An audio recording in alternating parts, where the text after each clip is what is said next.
दंडवत प्रणाम।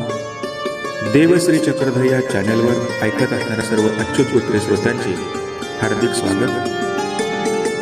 देवश्री चक्रधर या चॅनलवर आपण आजपर्यंत वेगवेगळ्या व्याख्यात्यांना आमंत्रित केले होते, त्यांच्या विचाराचा लाभ आपणास झालेला आहे।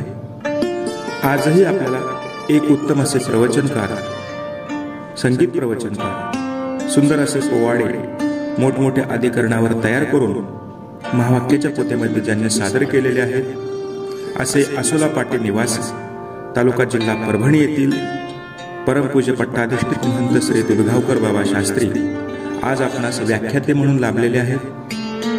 पंथीय कार्यातही त्यांचा सक्रिय सहभाग असतो। विनंतीला मान देऊन आपली प्रबोधन सेवा त्यांनी सादर केली, त्याबद्दल त्यांचे मनपूर्वक धन्यवाद। त्यांचा विषय आहे वाट मोक्षाची, जीवाचा सृष्टीत आल्यानंतर होणारा प्रवास आणि नंतर मग मोक्ष मार्गाची वाटचाल, या विषयावर ते आपल्याला मार्गदर्शन करतील। तेव्हा देवश्री चक्रधर यूट्यूब चॅनलच्या वतीने त्यांना आपण विनंती करूया की त्यांनी आपली प्रबोधन सेवा या ठिकाणी सादर करावी। देवश्री चक्रधर यूट्यूब चॅनल सादर करीत आहे प्रबोधन सेवेतले हे वाक्पुष्पार्चन विचार पुष्प, वाट मोक्षाची। दंडवत प्रणाम। विज्ञान शक्ती अवतरले, बहुत दैते निर्दाळिले, विश्वरूप प्रगटुनी अर्जुन देवा बोधिले, तया नमन श्री कृष्णराया। जो चहुयुगीचा अधिष्ठात्रे, अमोघा सिद्धी जयाचे घरी, तो मातापुरी राज्य करी, तया नमन श्री दत्तात्रया। जे अवधूत वेसे क्रीडा करती, सुपी पुंजी भरुणी गोमती मध्ये घालती, बावना पुरुषा विद्यादान देती, तया नमन श्री चक्रपाणी। जे आत्मारमणी रमती, नगरामध्ये क्रीडा करीते, कृमिते ब्रह्मपदानेते, तया नमन श्री प्रभुराया। जो शरणागताचा वज्र पंजरू अर्थाचा उदारू, तो नमीन कृपेचा सागरू, श्री सर्वेश्वर स्वामी सर्वज्ञ श्री चक्रधर स्वामी की। आज या ठिकाणी या श्री दत्त मंदिर आसोला या नगरीमध्ये संपन्न होत असलेला आजचा हा सत्संग आणि या सत्संगाच्या प्रसंगी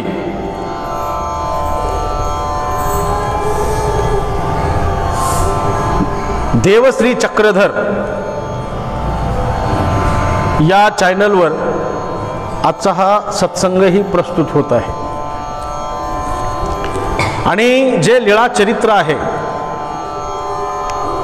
तर वर्षभरापासून जो आपण या मंदिरामध्ये हा श्रीमद लीळा चरित्र निरूपण, ब्रह्मविद्या निरूपण जे आपलं एक वर्षभरापासून जे या ठिकाणी चालू अविरतपणे चालू आहे, त्यातलाच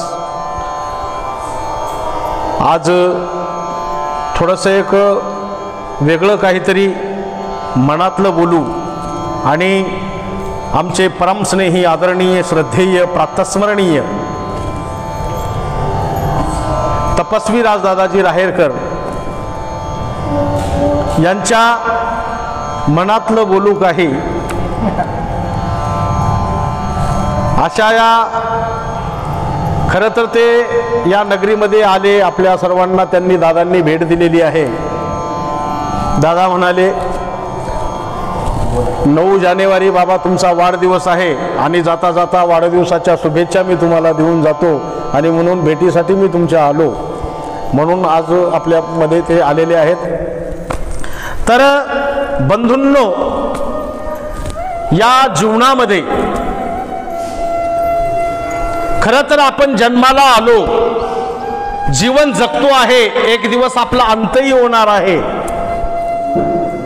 नाही का? आणि मग असं म्हटलेलं आहे की तूच आहेस तुझ्या जीवनाचा शिल्पकार. ठीक आहे,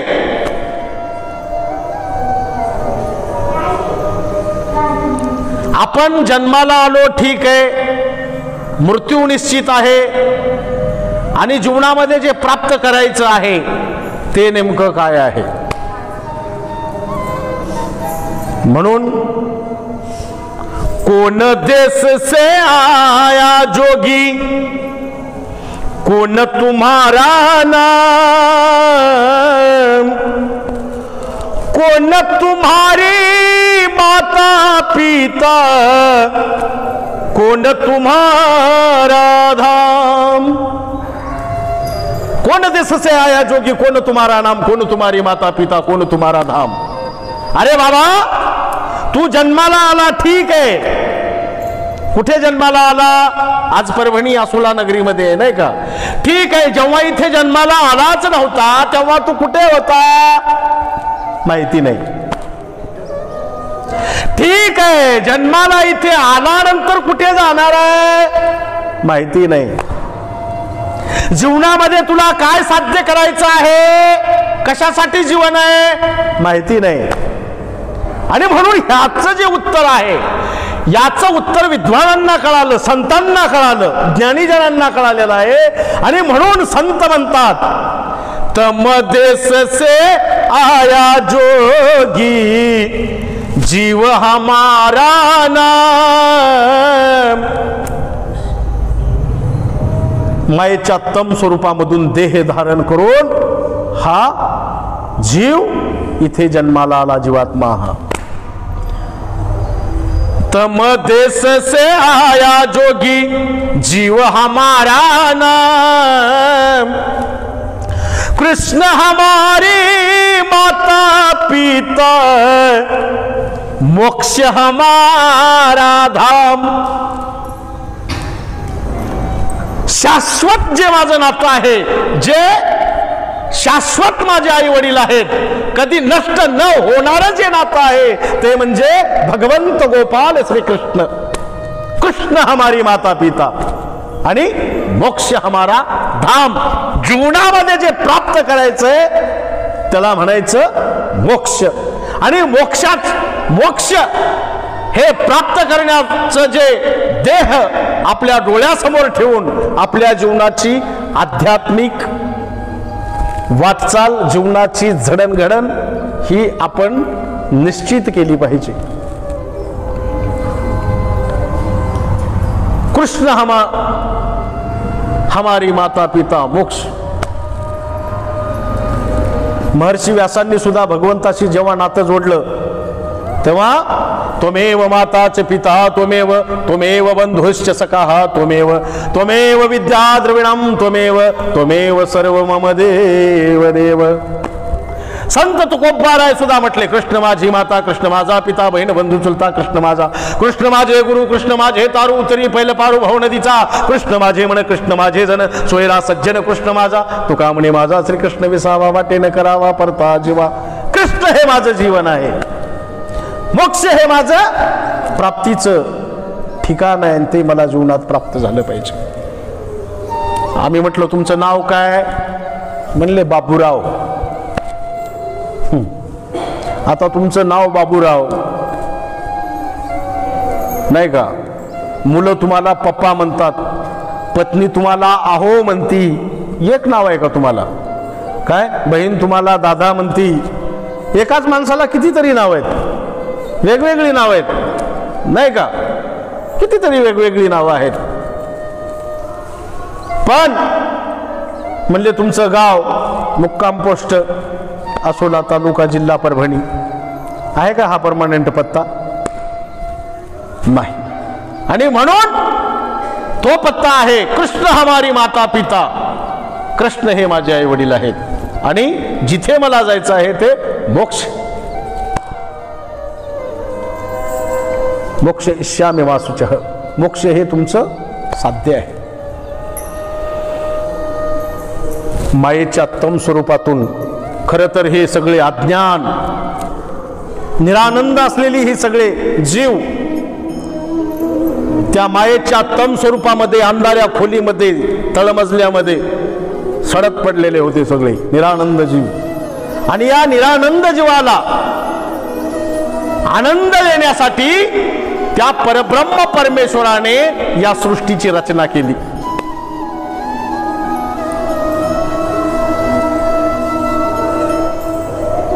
या निरानंद जीवाला केवळ आनंद देण्यासाठी। का तर तो परमेश्वर दयाळू मयाळू कनवाळू कृपाळू आहे। त्याला हे जीवाचं दुःख पाहवत नाही, बघवत नाही, सहन होत नाही। आणि म्हणून या जीवाला आनंद देण्यासाठी या सृष्टीची रचना केली। जसं एखादी आपल्याला इमारत उभी करायची ना, तेव्हा तुम्हाला मेटल लागल, रेती लागल, गजाळी लागल, पाणी लागल, तेव्हा ती उभी राहील। तसं भगवंतानं सृष्टीमध्ये तुम्हाला जन्माला आणायचं निश्चित केलं नाही का? तेव्हा मयाध्यक्षेन प्रकृती सुयेते सचराचरम, माझ्या आज्ञेने चराचर सृष्टीची रचना पालन पोषण घडामोड माया करते। कारण माया ही परमेश्वराची प्रवृत्ती इच्छा जाणून कार्य करते। आणि मायेला आदेश दिला भगवंताने, तर मग जसं इमारत उभी करण्यासाठी हे पंचमहाभूत प्रपंच, तसं तुमचं हे शरीर बी तयार करण्यासाठी या पंचमहाभूताची निर्मिती केली। भूमिरापो नलो वायू खम्मनो बुद्धिरेवच, भूमी वारा अग्नी पाणी आकाश रस तम सत्व, पंचमहाभूत त्रिगुण। या पंचमहाभूत आणि त्रिगुणाचा त्याला कलत इमारत उभी झाली। जसं एखाद्या कंपनीला मार्केटिंगमध्ये एखादी गाडी तयार करायची, त्याचं इंजन तयार करायचं नाही का, स्टेअरिंग तयार करायची, नुसत्या चाकावर गाडी चालणार नाही, स्टेअरिंगवर बी चालणार नाही, नुसत्या इंजनवरही चालणार, सगळं एक करावं लागेल। भूमिरापो नलो वायू खम्मनो बुद्धिरेवच, अष्टदा ही प्रकृती मायेला आदेश दिला भगवंताने आणि ही तयार केली भूमी वारा पाणी। आणि त्याचं हे या पंचमहाभूताचं त्रिगुणाचं हे नाशिवंत प्रपंचाचं हे शरीर तयार केलं। म्हणून तर संत म्हणतात ना, नाशिवंत देह जाणार सकळ ऐश्य खातो काळ सावधान। देह कसा आहे? नाशिवंत। आणि त्या देहामध्ये हा जीव इथे जन्माला आला।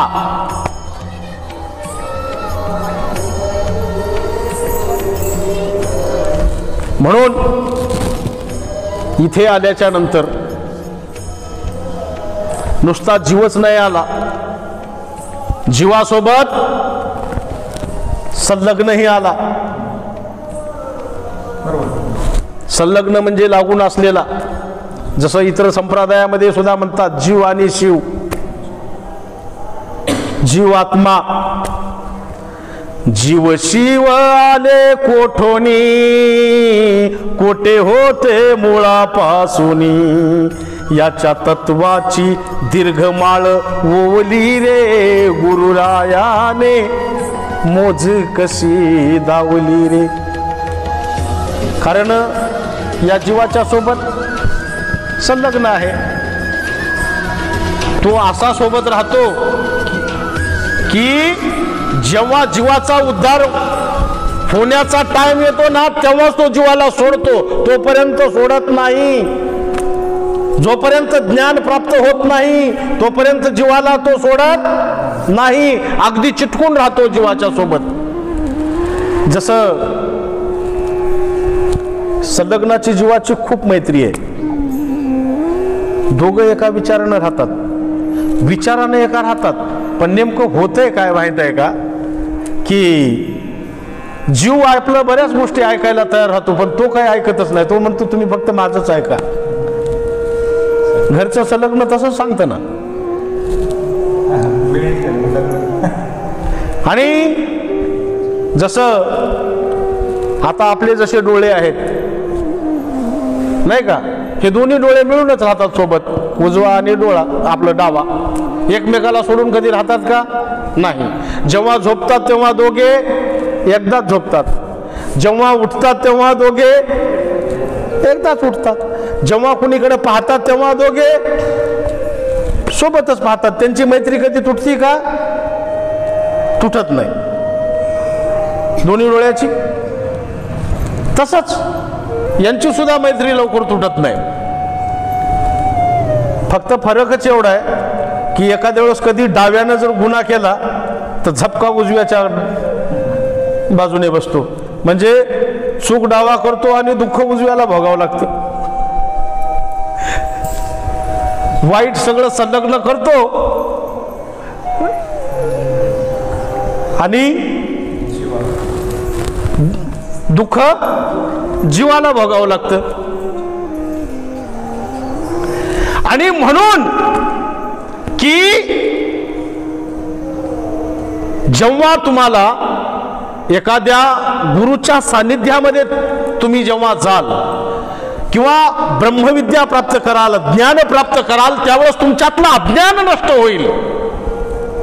जेव्हा तुमच्यातलं अज्ञान नष्ट होईल, तुमच्यातला अनाधिकार नष्ट होईल, ज्यावेळेस तुम्ही योग्य व्हाल त्यावेळेस मात्र तुमचा तो संलग्न बाजूला सारला जाईल. आणि त्यावेळेस जीव हा योग्य झाल्याच्या नंतर तो परमेश्वराच्या प्राप्तीसाठी उपयोगी ठरेल. म्हणून जीवनामध्ये आपला उद्धार होण्यासाठी, आपल्याला मोक्ष प्राप्त होण्यासाठी आपण प्रयत्न केला पाहिजे. एका ठिकाणी म्हटलेलं आहे, सांगा मी काय करू, भक्ती करू का पोट भरू, सांगा मी काय करू, पैसा विना संसार चालत नाही, भक्ती विना देव दिसत नाही, हे करू का ते करू, सांगा मी काय करू, भक्ती करून जो पोट भरे, तुकड्या म्हणे त्यासी मोक्ष मिळे. जीवन प्रत्येकाला आहे, जगायचे प्रत्येकाला. संन्यासी जरी असेल तरी आम्हाला पोट आहे ना, पोट कुणाला नाहीये. पोट तुम्हालाही आहे, आम्हालाही आहे. पोटासाठी प्रत्येकाला जगायचं आहे, परंतु त्या जगण्यामध्येही अर्थ असावा.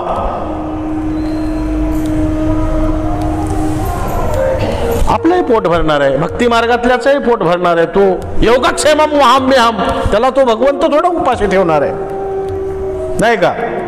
म्हणून जो जन्माला आला तो मरणार आहे, आणि जोपर्यंत जिवंत आहे तोपर्यंत पोट भरणार आहे. उपाशी कुणी राहणार नाही. परंतु जीवनामध्ये जे आपलं साध्य डोळ्यासमोर आपण ठेवून आपल्या जीवनाची वाटचाल असली पाहिजे. मोक्ष इष्यामि मा शुचः, सर्वधर्मान् परित्यज्य माम एकम शरणं व्रज, अहं त्वा सर्व पापेभ्यो मोक्ष इष्यामि मा शुचः.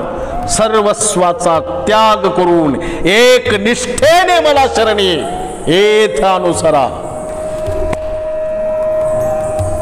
माम एकम शरणं व्रज, मी तुला सर्व पापापासून, दुःखापासून मुक्त करतो. शोक करू नकोस अर्जुना, ही दुःख करण्याची वेळ नाहीये, भगवंतांनी ठणकावून सांगितलेलं आहे.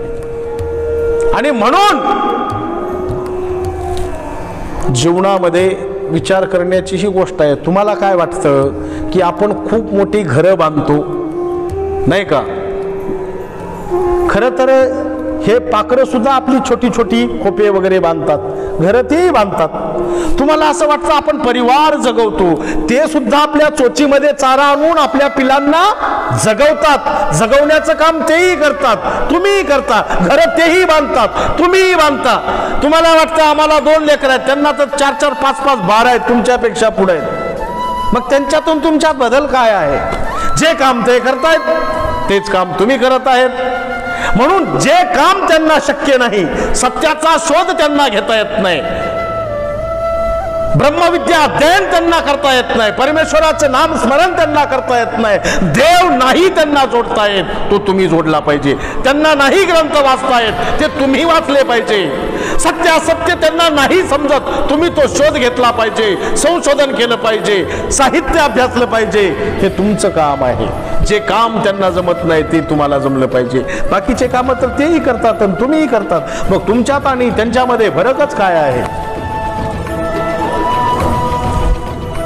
प्राणी मात्रामध्ये आणि मनुष्य मात्रामध्ये काय फरक आहे? आणि म्हणून जे त्यांना शक्य नाही ते आपण केलं पाहिजे. केवळ नुसतं ठीक आहे आपण संसारामध्ये आहोत, आपलं कर्तव्य कर्म समजून करा, परंतु त्या मोहामध्ये त्या आसक्तीमध्ये गुरफटून पडू नका, नाही का? आपलं कर्तव्य कर्म.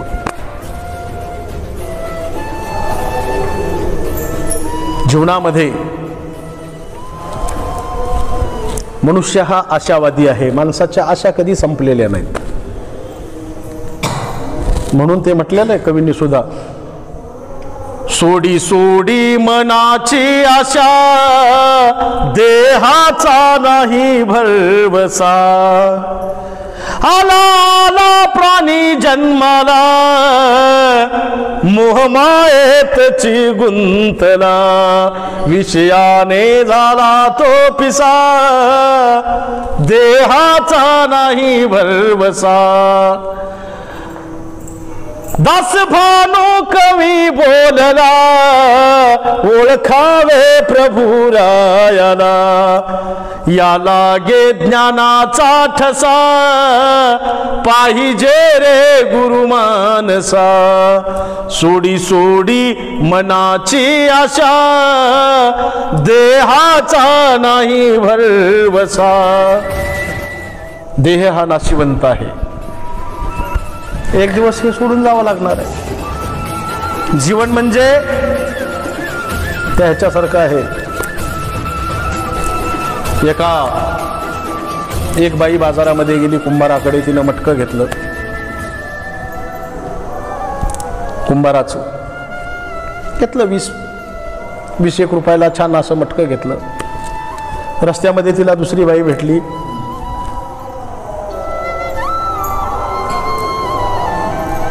हे गाडगं कोणाचं? म्हणली कुंभाराचं.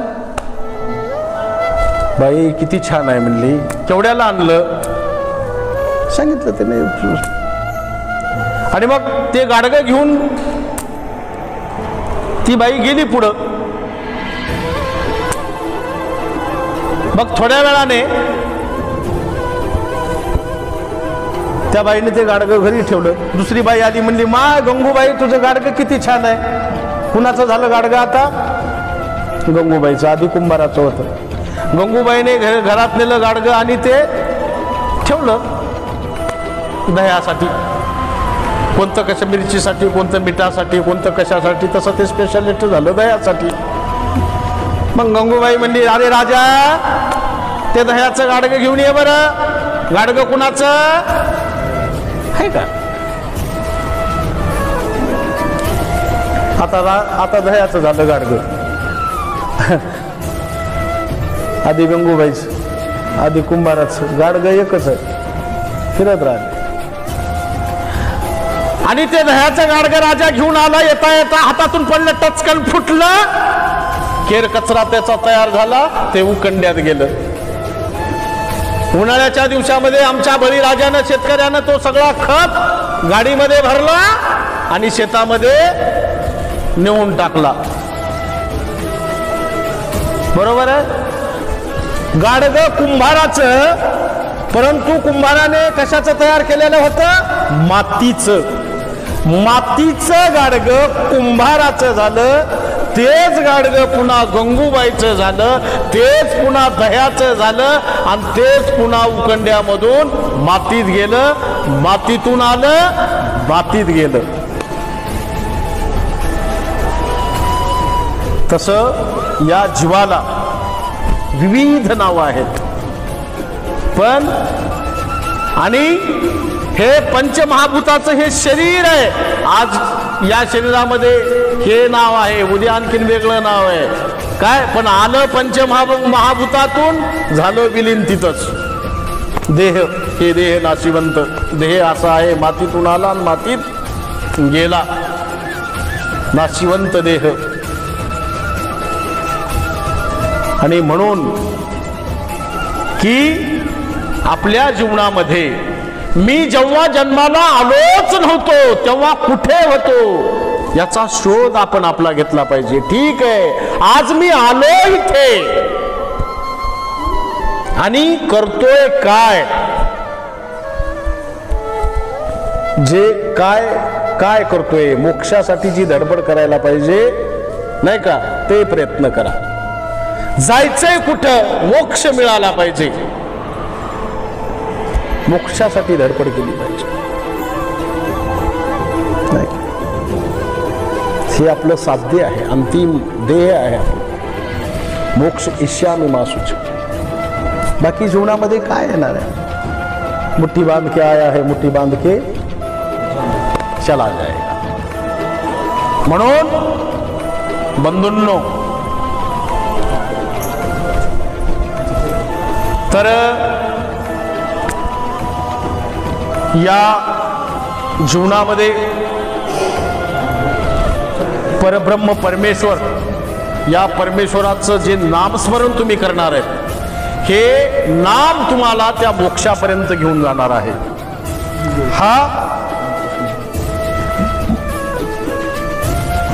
हे मंत्र तुम्हाला त्या मोक्षापर्यंत घेऊन जाणार आहे आणि हे नामच तुम्हाला तारक आहे.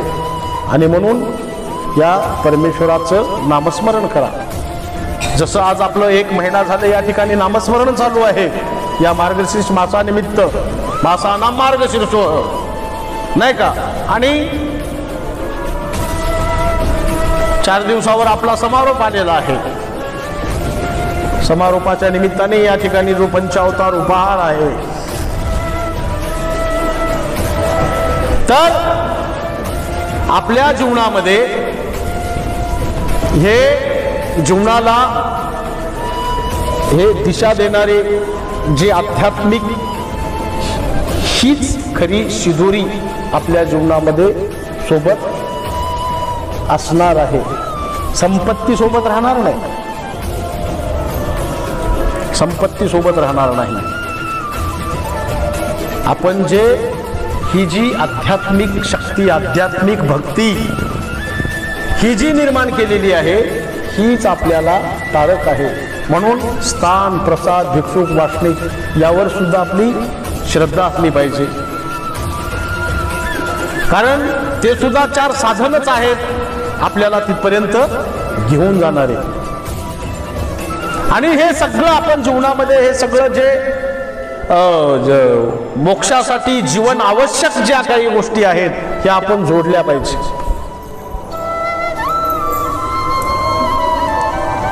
ह्या आपण, म्हणून बंधूंनो,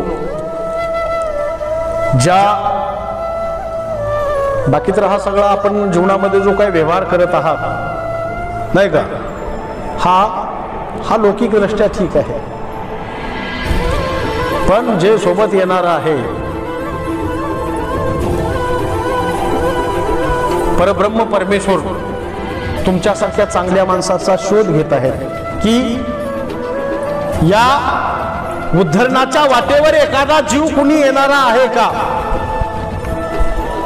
जसं एका मुलीने मला प्रश्न केला, म्हणली बाबा तू अनंत ब्रह्मांडाचा नायक, जीवाचा उद्धारक, विश्वाचा पती, जगाचा चालक, परब्रह्म परमेश्वर ते दत्तात्रय प्रभू, आणि त्यांच्या हातामध्ये गाठी आहे, आणि मग ते कुणाचं चिंतन करतात बाबा, ते कुणाचे नामस्मरण करतात. हा बरोबर आहे ना. तर ते परमेश्वर सुद्धा काय करतात की गाठीचे एक एक मणी वडतात, सांगतात बाबूराव, शामराव, भीमराव, आणि त्याच्यामध्ये जर एखादा खरबड मणी लागला तर देव समजून घेतात हा अनाधिकारी आहे, हा उद्धरणाच्या पात्रतेचा नाही, भक्ती मार्गाकडे वळणारा जीव नाही. जर चांगला एखाद्याचं नाव घेऊन स्वप्नामणी लागला तर मग तो राईट आहे, तो उद्धरणाच्या योग्यतेचा आहे. परमेश्वर आणि म्हणून अशा जीवाविषयी परमेश्वर वाड्या वाड्यामध्ये शोध घेतात। या मोक्षाच्या उद्धरणाच्या पात्रतेचा जीव आहे का? वाड्या वाड्यामध्ये जीव एका शोध घेतात, नाही का? म्हणून ती योग्यता आपल्याला निर्माण करावी लागणार आहे। तुम्ही नामस्मरण करा, परमेश्वर तुमचा, जसं आपण आता पहाटे 3 वाजता करतो, नाही का? आपलं चालूच आहे की आता पहाटे 3 ते 5 पर्यंत आपलं व्यवस्थित चालू आहे नामस्मरण, नाही का? महिना झालं, कुठली अडचण आहे? नाही अडचण। मग अशाच पद्धतीनं जर त्या परमेश्वराचं नामस्मरण केलं तर मग नाही लागायचा करवडमणी, मला तरी वाटतं। कारण परमेश्वराला चांगल्या माणसाची गरज आहे।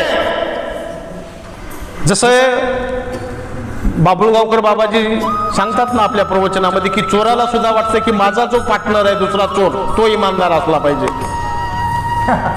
म्हणजे चांगल्या माणसाची गरज कुणाला नाही, सगळ्यालाच आहे। संत सुद्धा काय म्हणाले, तुकडोजी महाराजांना का त्यांच्या अभंगामध्ये म्हटलं, माणूस द्या मज माणूस द्याओ, भीक मागता प्रभू दिसला, प्रभू दिसला। जंबूक मेंढ्या कुत्रे डुकरे मिळे बहु पण काय करू, त्यांना शहाणे करण्यासाठी हवा मला माणूस भला, माणूस भला। हो, चांगल्या माणसाची गरज देवाला आहे, सगळ्याला आहे। हो, कुणाला वाटते? पत्नीला वाटते माझा पती चांगला असावा, इमानदार असावा, कुणाला वाटत नाही? मित्राला वाटते माझा मित्र इमानदार असावा, कुणाला वाटत नाही माझा पार्टनर इमानदार असावा? सगळ्याला वाटते का नाही?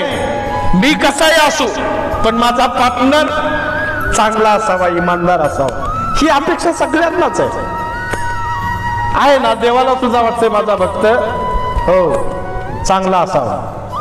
चांगल्या माणसाची गरज आहे। एका सेकंदामध्ये 7 लेकरं जन्मतात,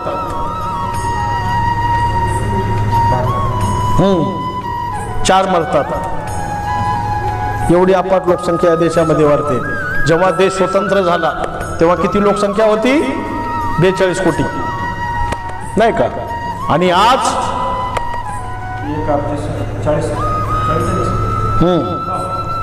गेली अब्जो, एवढी झपाट्यानं ही लोकसंख्या प्रचंड वाढली।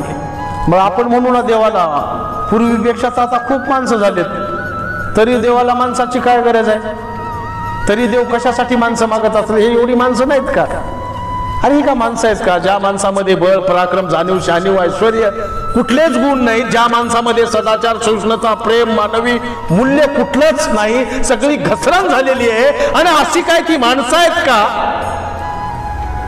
अशा माणसाला देवाला त्या माणसाची गरज आहे की जो देवाचा भक्त। म्हणून भगवंत म्हणाले, आपी चक्षु दुराचारो भजते वामनान्य। हो, असा माझा प्रिय भक्त असला पाहिजे तो। हा, साधुरेव समंतव्ये, तो माझा प्रिय असा, तशा माणसाची देवाला सुद्धा गरज आहे। हो, चांगल्या भक्ताची देवाला सुद्धा गरज आहे। माणसं खूप आहेत, माणसं स्वार्थांध झालेली आहेत, माणसं अहंकाराने भरभटलेली आहेत, माणसं या वैचारिक पातळी माणसाची ही खालावलेली आहे, अस्थिर झालेली माणसं आहेत। हो, अशा माणसाची नाही ना गरज। माणसामध्ये आज माणुसकी सुद्धा राहिली नाही। घरातल्या माणसामध्ये प्रेम झालं नाही, भिंती तयार झाल्या। एका कुटुंबामध्ये हम दो हमारे दो बाकी के छोड़ दो, स्वार्थाची भावना निर्माण झालेली आहे. घरं लहान झाले, खोल्या लहान झाल्या, माणसाचे मन लहान झाले, माणसं लहान झाले, हो सगळी उंची लहान झालेली आहे. माणसं आई वडिलाला विचारायला तयार नाहीत, इतकी बेकार अवस्था सध्या झालेली आहे. फार कठीण काळ आहे. गंगा नहाने हरिद्वार काशी गया, गंगा नहाते ही मन में ख्याल आ गया, तन को धोया मगर मन को धोया नहीं, फिर गंगा नहाने से क्या फायदा, कभी प्यासे को पानी पिलाया नहीं, बाद अमृत पिलाने से क्या फायदा, कभी गिरते हुए को उठाया नहीं, बाद आंसू बहाने से क्या फायदा. आणि म्हणून जोपर्यंत जिवंत आहे तोपर्यंत स्वतःची काळजी घ्या आणि इतराची काळजी घ्या. मृत्यूनंतर आपले सगळे चॅनल बदलणार आहेत. म्हणून या जिवंत डोळ्यांनी जे सृष्टीतलं चांगलं दिसतं ते पाहून घ्या. या वाचेनी परमेश्वराचं नामचिंतन करा. या पायाने पदयात्रा क्रमण करून त्या स्थानावर नतमस्तक व्हा. जे हात आहेत या हाताने दान करा. खरं वाटतं का नाही? एक माणूस म्हटला, देवा मला फक्त पैसा मिळाला पाहिजे, खर्चायचं काम पडू नये, असं काहीतरी मला दे जीवनामध्ये. लगेच पुढच्या जन्मामध्ये त्याला देवानं त्याची इच्छा पूर्ण करून टाकली. काय त्याला प्रचंड पैसा मिळाला पण पैसा खर्चायचं काम पडलं नाही, कारण ते भिकाऱ्याच्या जन्माला गेला आणि रस्त्यावर बसला. लोकांचा पैसा त्याला मिळत गेला पण देण्याचं काही काम पडलंच नाही.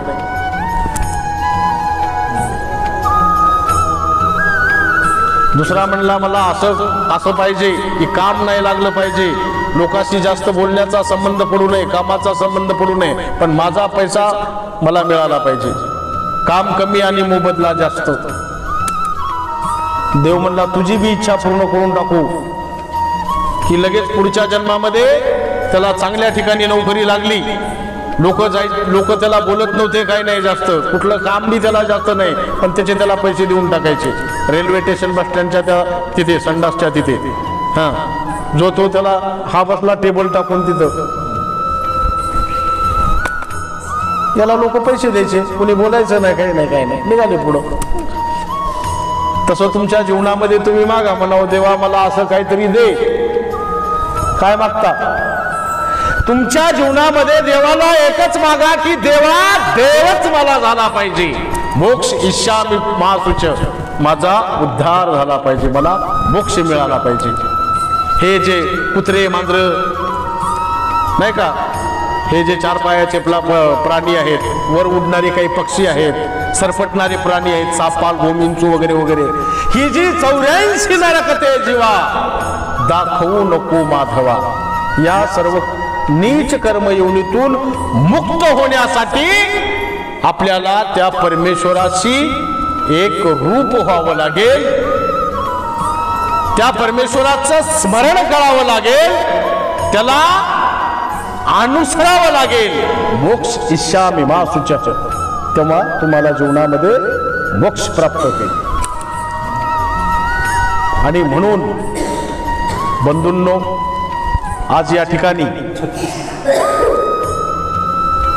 तर या सत्संगाच्या निमित्ताने आपण सर्वजण या ठिकाणी एकत्रित आलात, त्याबद्दल आपल्या सर्वांचं या ठिकाणी मी अभिष्ट चिंतन करतो. आणि माझे जे परमस्नेही आहेत, आदरणीय श्रद्धेय तपस्वी राज दादाजी यांनी आपल्याला या ठिकाणी आपला वेळ त्यांनी या ठिकाणी दिलेला आहे.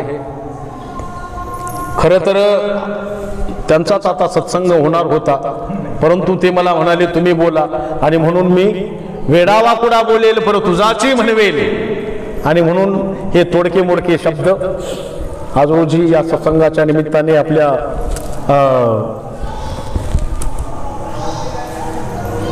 आपल्या समोर व्यक्त केलेले आहेत.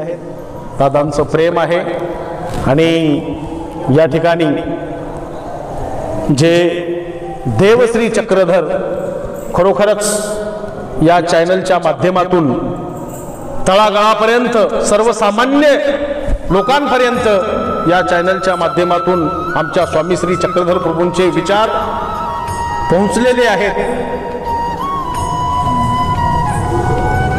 आणि त्यांचं मूर्तिप्रकाश या ग्रंथावर सुद्धा चांगल्या पद्धतीनं अध्ययन चालू आहे. ते एक जिज्ञासक आहेत, अभ्यासू आहेत, विद्वान आहेत, आणि खरोखरच एक पंथाची प्रचार प्रसाराची धुरा त्यांनी समर्थपणे आपल्या खांद्यावर पेलवलेली आहे. तर मी श्री क्षेत्र कृष्णधाम मंदिर अकोला पाटी या संस्थांच्या वतीने त्यांना माझ्या शुभेच्छा देतो. त्यांच्या कार्यासाठी परब्रह्म परमेश्वराला प्रार्थना करतो की दिवसेदिवस त्यांच्या कार्यामध्ये भरगच्च वाढ होऊन या पंथासाठी एक दिशा प्राप्त हो, त्यांच्या माध्यमातून एक खरोखरच एक नवी सृष्टी, एक नवी दृष्टी, एक नवी आशा, तरुणांसाठी एक नवी दिशा त्यांच्या माध्यमातून प्राप्त झालेली आहे. आणि बरेच मी त्यांचे या चॅनलवरचे कार्यक्रम पाहत असतो. मला मागच्या वेळेसच मला त्यांचा फोन आला होता की आचार्य प्रवर आदरणीय श्रद्धेय गुरुवर्य श्री मोठे बाबाजी मकर धोकडा यांची मुलाखत मला आमच्या याच्यावर एक प्रवचन बाबांचं द्या असं मागच्या वेळेसच त्यांनी मला म्हटले काय. तर त्या संदर्भात मी बोललो.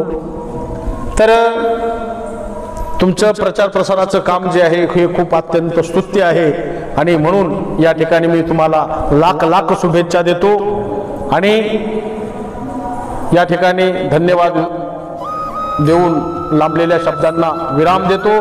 सर्वत्र श्री चक्रधर स्वामी की दंडवत.